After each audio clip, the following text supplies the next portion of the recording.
Okay, Reavers, welcome back. In this video, we will cover some of the mechanics related to traps and doors as we continue the adventure with our rogue class character, Tycho Vega. So, grab a handful of dice and let's roll.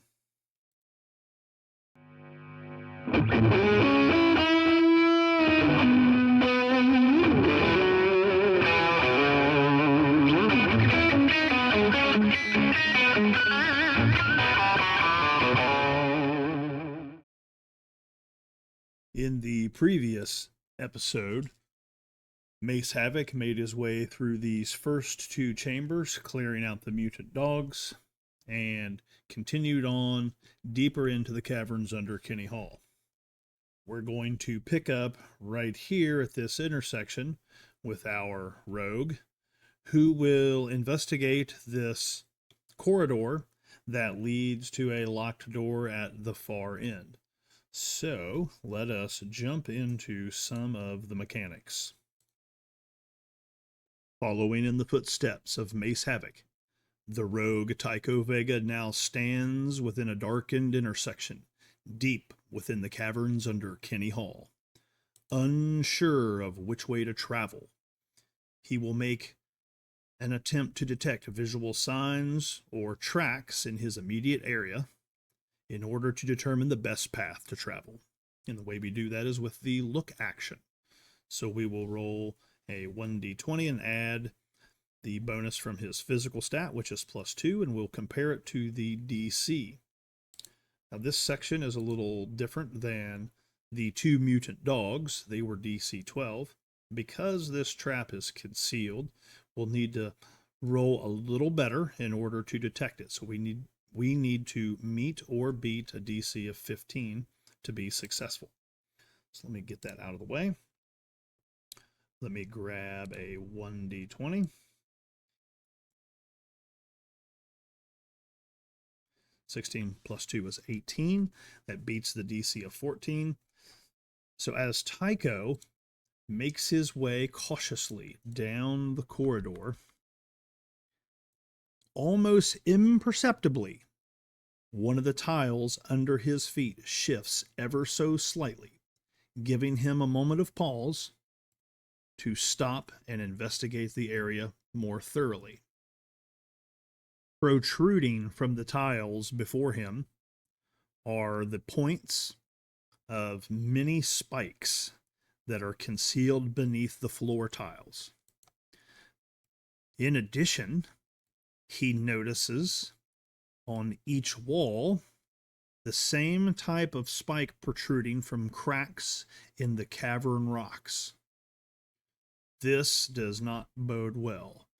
Obviously, some sort of mechanized trap designed to prevent access to the door at the far end.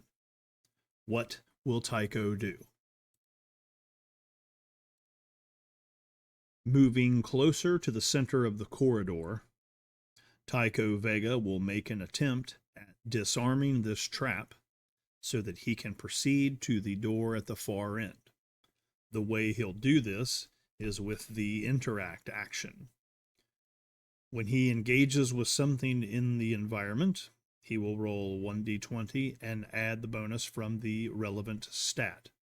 In his case, he will add +3 from mental, because this is a delicate or intricate task. He certainly wants to be successful at disarming this.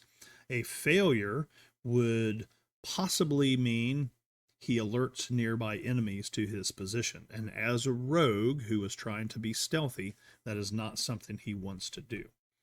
So 1d20 plus mental, which is a +3. Because he's using burglary tools, he gets advantage, which means we get to roll 2d20 and pick the highest roll. So I have those on screen right here.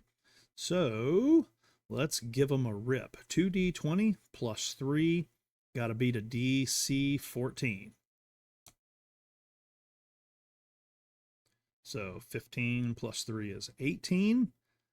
Outstanding. So he is successful with that disarm. He moves very carefully up to the edge in the center of the corridor.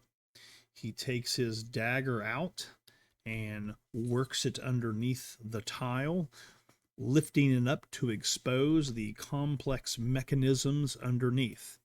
He manages to disconnect the linkage that makes this whole contraption work. Huzzah! All too easy. These amateur contraptions are no match for my skills. Having successfully disarmed the trap, Tycho makes his way to the large door at the far end of the corridor. Here he will make a perception check, looking the door over for any signs of traps or release mechanisms so that he can continue the adventure. So I have a 1d20. We'll make a look action, so 1d20 plus 2 for this door. Now, as this door is not related directly to the trap, this door is only DC 12. So let's see how he does.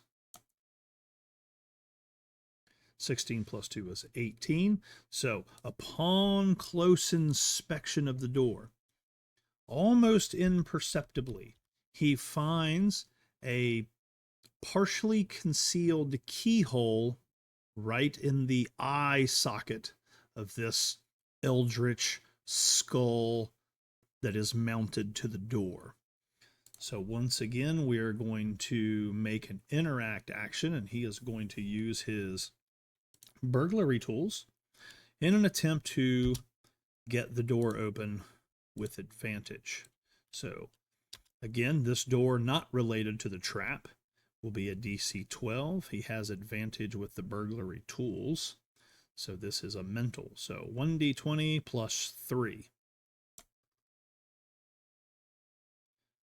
Natural 20. So this is indeed a critical hit or a critical success.